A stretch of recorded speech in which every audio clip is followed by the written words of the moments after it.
Hello guys, मैं हूं सनी और आप देख रहे हैं हार्डवेयर माना। तो कुछ दिनों पहले एचपी ने हमें कांटेक्ट किया था कि हम लोग उनके विक्टस 16 लैपटॉप को चेक करें एंड जैसे कहते हैं कि घर आई लक्ष्मी को मना नहीं करते, तो हमने भी इस ऑफर को मना नहीं किया। ये है एचपी का विक्टस 16 और स्पेसिफिकली द 5800H एंड 3060 वाला कॉन्फ़िगरेशन। तो इस लैपटॉप को पिछले कुछ हफ्तों से हम लोग यूज़ कर रहे हैं और इस वीडियो में इस लैपटॉप के एक्सपीरियंस के बारे में हम लोग बात करेंगे। तो काफ़ी कुछ आपके साथ शेयर करने के लिए, तो बिना किसी देर के लेट्स बिगिन। तो विक्टस एचपी की एक मिड रेंज गेमिंग सीरीज़ है और ये इंटेल और एएमडी दोनों कॉन्फ़िगरेशंस में अवेलेबल है। और इसकी जो मार्केट प्राइसिंग है, एटलीस्ट ऑफिशियल प्राइसिंग अकॉर्डिंगली, तो वो 75,000 से लेके 1,20,000 के आसपास है। जो हम लोग कॉन्फ़िगरेशन चेक कर रहे हैं वो है AMD 5800H एंड 3060 वाला वर्जन एंड इसकी जो स्पेसिफिकेशंस है वो आपके यहाँ पे शो हो रही है। इस पर्टिकुलर मॉडल के जो प्राइसेस है वो अप्रॉक्सीमेटली 1,20,000 के आसपास है, लेकिन सेल में ऑब्वियसली प्राइसेस ऊपर नीचे होते रहते हैं। तो सबसे पहले इस लैपटॉप के डिज़ाइन की बात करते हैं और मुझे अगर सिर्फ एक वर्ड बोलना पड़ता है इस लैपटॉप के डिज़ाइन को डिफाइन करने के लिए, वो होता शार्प। ये लैपटॉप बहुत ज़्यादा मिनिमल दिखता है, बहुत ज़्यादा क्लीन लाइन्स है इस पे और ये किसी गेमिंग लैपटॉप की तरह बहुत ही कम दिखता है। ओवरऑल कंस्ट्रक्शन प्लास्टिक की है, लेकिन इट्स ऑफ डिसेंट क्वालिटी। यहाँ पे थोड़ा सा फ्लेक्स है बॉडी पे, लेकिन ये ओवरऑल अच्छी क्वालिटी का ही है। लेकिन इसके चिजल एजेस वगैरह को देख के, शार्प एजेस को देख के लगता नहीं है कि लैपटॉप बहुत ज़्यादा भारी होगा, लेकिन एक्चुअली ये लैपटॉप भारी है। This is not a light weight laptop. और अगर हम लोग एग्जैक्ट वेट की बात करें तो approximate 2.5 kilograms just for the laptop and अगर हम लोग चार्जर को इंक्लूड करें तो इसका वेट हो जाता है 3 किलोस। तो अगर आप ना एक लाइट वेट बॉडी एक्सपेक्ट करते हैं तो ये लैपटॉप आपके लिए सही नहीं है। आईओ कनेक्टिविटी के मामले में यहाँ कोई प्रॉब्लम्स नहीं है। You get 3 USB type A ports, 1 USB type C with display out, dedicated HDMI 2.1 connector, एक ईथरनेट पोर्ट और एक proper SD card reader. But यहाँ सारे USB पोर्ट्स सिर्फ 5 Gbps वाले स्पीड सपोर्ट करते हैं, which is a little disappointing. एक USB 10 Gbps वाला पोर्ट जरूर होना चाहिए था, खासकर इस टाइप के लैपटॉप के साथ। जैसे आपको नाम से पता चलता है कि विक्टस 16 में एक 16.1 इंच की स्क्रीन है जो एक IPS LCD डिस्प्ले है और ये 144 हर्ट्ज तक की रिफ्रेश रेट सपोर्ट कर सकती है। Specifically this model lower and में 60 हर्ट्ज वाला भी मॉडल है और इंटरनेशनली एक 2K वाला वेरिएंट भी आता है जो इंडिया में अवेलेबल नहीं है। जब अपने यूट्यूब कम्युनिटी पोस्ट पे मैंने इस लैपटॉप का टीजर दिया था कि मैं इस लैपटॉप को रिव्यू करने वाला हूँ, तो लोगों ने ऑलरेडी कमेंट करना शुरू कर दिया था कि विक्टस हिंज को। ऑब्वियस सी बात है कि इतनी बड़ी प्रॉब्लम को हम लोग इग्नोर नहीं कर सकते और ये हिंज लूज है। यहाँ पे स्क्रीन वॉबल एक डेफिनेटली इशू है। It's a problem that needs to be resolve और एचपी को इस चीज़ को अपडेट करना पड़ेगा। मैंने एचपी के पेविलियन और ओमेन सीरीज के दोनों लैपटॉप यूज़ किए हुए हैं एंड उनके हिंज के डिज़ाइन काफ़ी ज़्यादा बेटर थे। इनफैक्ट अगर आप इसको टेबल पे रख के काम करते हैं तो बहुत ज़्यादा फर्क नहीं पड़ता, लेकिन जैसे ही आप इसको इस लैपटॉप को एज ऑन लैप यूज़ करते हैं, जब अपने मतलब पैरों के ऊपर रख के यूज़ करते हैं या फिर कभी मान लीजिए ट्रैवल कार वगैरह के टाइम आप इसको यूज़ करने वाले, then yes this laptop hinge will shake allot.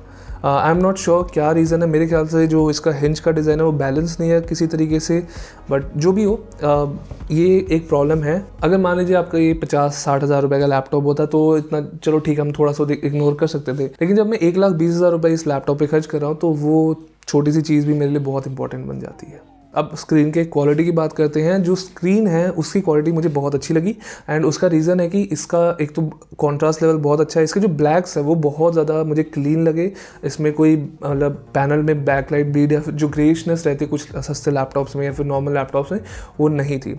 इसके ब्लैक लेवल्स भी काफ़ी अच्छे थे, जिसकी वजह से मूवीज़ वगैरह देखने में काफ़ी ज़्यादा अच्छा एक्सपीरियंस रहा। ये बहुत ज़्यादा ब्राइट नहीं होती, मतलब मैं एक्सपेक्ट कर रहा था थोड़ी सी और ब्राइटनेस रहती, लेकिन for normal situation, for indoor use kind of thing, यहाँ पे काफ़ी ज़्यादा ब्राइटनेस है और टेक्स्ट लेजिबिलिटी वगैरह में या फिर शार्पनेस वगैरह में मुझे कोई कमी नहीं लगी। And for 16 inches I think 1080p is more than fine. वो 2K वाला ऑप्शन पता नहीं क्यों एग्जिस्ट करता है 16 इंच भी। लेकिन स्क्रीन पे एक ज़रूर चीज़ थी कि इसमें थोड़ा सा ग्रीन कलर का कास्ट था, जिसको मुझे विंडोज़ कलर कैलिब्रेटर यूज़ करके थोड़ा सा ठीक करना पड़ा। एंड बिकॉज मेरे पास कोई प्रोफेशनल कैलिब्रेशन टूल नहीं है या फिर डिस्प्ले चेक करने के लिए टूल नहीं है, तो मैं रिकमेंड करूँगा कि नोटबुक चेक .net का जो रिव्यू है इस लैपटॉप का वो ज़रूर चेक करें, बिकॉज उन्होंने इस पैनल के बारे में ज़्यादा इन्फॉर्मेशन डाली हुई है अपने वेबसाइट पे, ज़्यादा कलर के बारे में इन्फॉर्मेशन डाली है। चाहे गेमिंग हो या फिर कंटेंट कंजम्पशन हो, मुझे एक्चुअली कोई प्रॉब्लम नहीं हुई इस लैपटॉप से। स्क्रीन की क्वालिटी अच्छी थी, लेकिन वेबकैम की क्वालिटी अच्छी नहीं है। मेरे ख्याल से एप्पल के अलावा कोई दूसरी लैपटॉप मैन्युफैक्चर कंपनी है नहीं जो है ना मतलब अपने वेबकैम से इंप्रूव करने की कोशिश भी कर रही है। एक 720p रेजोल्यूशन वाला कैमरा है और ये अनफॉर्चुनेटली विंडोज़ हेलो भी सपोर्ट नहीं करता, तो आपको ट्रेडिशनल वे से अपने विंडोज़ को अनलॉक करना पड़ता है। इस लैपटॉप में एक फुल साइज कीबोर्ड है विद नमपैड एंड ऑल, और इसकी क्वालिटी मुझे अबव एवरेज लगी। मैं ये नहीं कहूँगा ये बहुत ज़्यादा अच्छा कीबोर्ड है, लेकिन for the most part it's a very decent keyboard. इसमें काफ़ी ज़्यादा फीडबैक है कीज़ में, यहाँ पे काफ़ी ज़्यादा टैक्टिलिटी है, लेकिन मुझे ये ज़रूर लगा कि थोड़ा सा कीज़ में वॉबल है हल्का सा, और इसके अलावा थोड़ा सा कीज़ जो है वो मुझे छोटे लगे, लाइक थोड़े से और बड़े साइज़ में होता तो ज़्यादा बेटर होता। For like 9 out of 10 times मुझे इसमें कोई कंप्लेन नहीं है। टाइपिंग वगैरह में मुझे कभी कुछ बुरा नहीं लगा। यहाँ पे कीज़ के लिए वाइट बैकलाइट है, यहाँ पे कोई RGB वगैरह कोई शोर शराबा नहीं है, लेकिन जो वाइट बैकलाइट की क्वालिटी है, ब्राइटनेस है, वो ठीक है। लेकिन यहाँ पे सिर्फ 2 ही लेवल है, या तो आप इसको ऑफ रख सकते हैं या तो ऑन रख सकते हैं। मैं ज़रूर विश करता कि यहाँ पे एटलीस्ट मल्टीपल लेवल्स होते। अब कुछ लोग ज़रूर एक्सपेक्ट कर रहे थे कि एटलीस्ट जो टॉप एंड वाला वेरिएंट है उसमें RGB कीबोर्ड वगैरह होना चाहिए, लेकिन मैं समझ सकता हूँ कि उन्होंने क्यों नहीं डाला, बिकॉज इस पर्टिकुलर लैपटॉप का जो डिज़ाइन है सारा थोड़ा मिनिमलिस्ट स्टाइल में है, और उनके पास ऑब्वियसली ओमेन सीरीज है जहाँ पे ये सब आपको अपग्रेड्स मिलेंगे। एटलीस्ट यूजेबिलिटी फैक्टर उन्होंने कॉम्प्रोमाइज यहाँ पे नहीं किया है। थोड़ा सा कीबोर्ड के डेक पे फ्लेक्स है, I think it's acceptable. Plastic का अगर आपका लिड है, टेक्स्ट एरिया है, तो obviously there will be some flex, and I think it's of acceptable quality है। मुझे इस कीबोर्ड से थोड़ी सी कंप्लेंट है कि इसका जो एक दो डिज़ाइन चॉइसेस है ना, मुझे थोड़ा सा अजीब लगा। लाइक जो पावर बटन है वो कीबोर्ड के जो फंक्शन रो है उसके लाइन में ही है, साथ में डेडिकेटेड पावर बटन होना चाहिए अलग से, जहाँ पे जो आप ना लाइक है ना कभी भी जाके फाइंड कर सकते हैं। इसको कहीं दूसरी जगह पे प्लेस करते तो थोड़ा बेटर रहता। जो ट्रैक पैड है वो काफ़ी अच्छे साइज़ का है, ये काफ़ी ज़्यादा मतलब बड़ा है, चौड़ा है, और ये काफ़ी ज़्यादा स्मूथ भी है। और बिकॉज ये विंडोज़ प्रिसीजन बेस्ड ड्राइवर वाला ट्रैक पैड है, तो इसमें जो जेस्चर्स वगैरह है वो काफ़ी ज़्यादा एक्यूरेट है, काफ़ी ज़्यादा स्मूथ है। एंड मुझे ये भी देख के अच्छा लगा कि इसमें कोई इनपुट लैग भी बहुत ज़्यादा नहीं है। लाइक कुछ ट्रैक पैड जो मैंने कुछ गेमिंग लैपटॉप्स के भी ट्राई किया, वहाँ पे बहुत ज़्यादा इनपुट लैग फील होता है, लेकिन दिस इज़ वेरी स्नैपी। लेकिन यहाँ पे एक चीज़ ज़रूर है कि अगर आप क्लिक बहुत ज़्यादा करते ना ट्रैक पैड पे, तो ये बहुत अच्छा एक्सपीरियंस नहीं देता, बिकॉज इसके जो हैप्टिक्स है, जो आपका टैक्टिलिटी है ट्रैक पैड की, वो काफ़ी ज़्यादा हॉलोनेस है और ये कंसिस्टेंट नहीं है। लाइक नीचे कुछ ज़्यादा ही लूज फील होता है compare to the top area, and जो फोर्स भी आप अप्लाई करते हैं to click the trackpad, वो भी काफ़ी ज़्यादा इनकंसिस्टेंट है। लेकिन अगर आप सिर्फ जेस्चर्स के थ्रू काम करते हैं, लाइक अगर राइट क्लिक वगैरह के लिए भी आप जेस्चर्स वगैरह यूज़ करेंगे, मतलब आप बिना ट्रैक पैड को प्रेस करके काम कर सकते हैं, then it's a very nice quality trackpad. अब हम लोग बात करते हैं ऑडियो की, बिकॉज मेरे ख्याल से ऑडियो काफ़ी ज़्यादा लोग नेगलेक्ट कर देते हैं जब हम लोग लैपटॉप्स वगैरह की बात करते हैं। और फॉर्चुनेटली इस लैपटॉप की स्पीकर्स की ऑडियो क्वालिटी काफ़ी ज़्यादा ठीक है। यहाँ पे 2 डाउन फायरिंग स्पीकर्स है जिनकी एक्चुअल जो क्लैरिटी है, यहाँ पे जो लाउडनेस है वो काफ़ी ज़्यादा अच्छी है। There are decent mids and highs here, लेकिन ऑब्वियसली जैसे एक्सपेक्टेड था बेस की कमी है, which is fine I guess.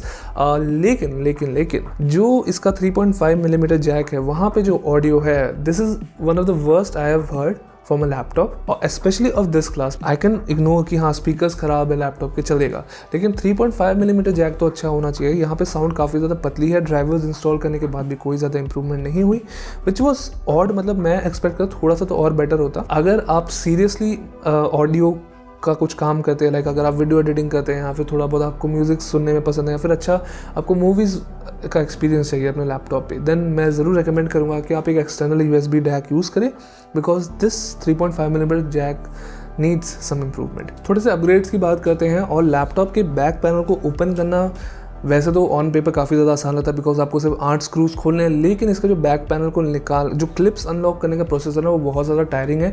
And seriously बहुत ज़्यादा लग रहा था कि मैं शायद बैक पैनल को तोड़ दूंगा, बिकॉज ये बहुत ज़्यादा क्लिप्स टाइट है। लेकिन एक बार आपके लाइक 10-15 मिनट बाद जब पैनल खुल जाए, तो जो अपग्रेड प्रोसेस है वो काफ़ी ज़्यादा आसान है, because there are clearly laid out M.2 slots, और यहाँ पे 2 रैम स्लॉट्स भी है।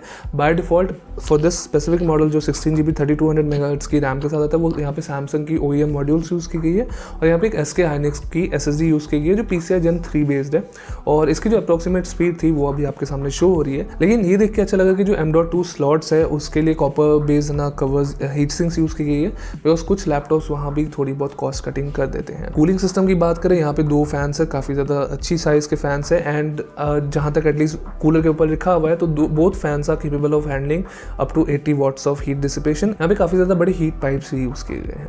अब इन हीट पाइप्स की परफॉर्मेंस कैसी है, वेल उसका आंसर देने के लिए हम लोग थोड़ी देर वेट कर लेते हैं, बिकॉज वो परफॉर्मेंस के बाद मैं आपको बताता हूँ। लेकिन उससे पहले हम लोग बात करते हैं बैटरी की, and the battery is of average size. ये बहुत ज़्यादा बड़ी बैटरी नहीं है, this is only 70 what of battery. In terms of जो बैटरी बैकअप मुझे मिली थी, मुझे अप्रॉक्सीमेटली 4 से 5 घंटे मिनिमम मिल रहे थे आराम से at over 50% brightness levels. And इसमें मिक्स यूसेज था, लाइक थोड़ी बहुत है ना वेब ब्राउजिंग वगैरह, मूवी वॉचिंग वगैरह या म्यूजिक वगैरह, उसके साथ मुझे अप्रॉक्सीमेटली ऐसी परफॉर्मेंस मिल रही थी। And this is at the default power setting, मतलब यहाँ पे 3 ऑप्शन है। अगर आप HP ओपन गेमिंग सेंटर डालते हैं वहाँ पे 3 ऑप्शन होंगे, एक बैलेंस प्रोफाइल है, एक silence profile and performance profile है। एंड साइलेंस प्रोफाइल में सिर्फ ये इनबिल्ट GPU वगैरह यूज़ करते हुए काफ़ी ज़्यादा लो पावर स्टेट पे चल जाता है। And for a gaming laptop this is fine, मैं ज़्यादा एक्सपेक्ट नहीं कर सकता किसी गेमिंग लैपटॉप से। तो अब बात करते हैं हम लोग एक्चुअल लैपटॉप की परफॉर्मेंस की और CPU के GPU की। एंड जैसे मैंने स्टार्टिंग में बताया था, यहाँ पे हमारे पास है Ryzen 7 5800H and the RTX 3060 from NVIDIA। And इनकी अगर पावर लिमिट्स की बात करें, जो 5800H है वो करीब 48 वॉट तक है ना यहाँ पे लिमिटेड है, और जो RTX 3060 है वो 95 वॉट तक अवेलेबल है। एंड आप में से कुछ लोग जो लैपटॉप्स वगैरह बहुत क्लोजली फॉलो करते हैं तो उनको पता चल गया होगा कि this is not the highest spec 5800H या फिर हाईएस्ट स्पेक 3060 जो लैपटॉप में अवेलेबल है, यानी इससे भी ज़्यादा पावर लिमिट वाले ऑप्शंस अवेलेबल हैं मार्केट में, लेकिन अनफॉर्चुनेटली मेरे पास वो अवेलेबल नहीं टेस्ट करने के लिए। तो मैं इसी से स्टैंड अलोन परफॉर्मेंस की ही बात करने वाला हूँ यहाँ पे, तो कोई दूसरा लैपटॉप नहीं होगा कंपैरिजन में। ये 3060 और ज़्यादा तेज़ अच्छा परफॉर्म कर सकता है अगर इसकी पावर लिमिट थोड़ी सी और अनलॉक हो सकती, like it was over 110 watts के आसपास अगर ये खुला होता, पावर लिमिट ज़्यादा होती तो मे बी और FPS आते, लेकिन for I think 100 FPS plus काफ़ी मुझे गेम्स पे आराम से मिल रहे थे। एंड कोई स्टटरिंग वगैरह भी नहीं थी, like it was a very smooth experience. जैसे आप देख रहे हैं जो लो परसेंटाइल 1% नंबर्स है वो भी काफ़ी ज़्यादा अच्छे थे। In terms of fan noise वगैरह, यहाँ पे फ़ैन लाउड ज़रूर हो सकता है, मतलब अगर आप हम लोग गेम्स वगैरह की बात करें, फ़ैन इतना ज़्यादा लाउड हो सकता है कि आपको अपने स्पीकर्स छोड़ के हेडफोन्स यूज़ करने पड़े। एंड इसका जो साउंड प्रोफाइल है वो थोड़ा सा ज़्यादा इंट्रूसिव है, मतलब आपको ज़रूर सुनाई देता है।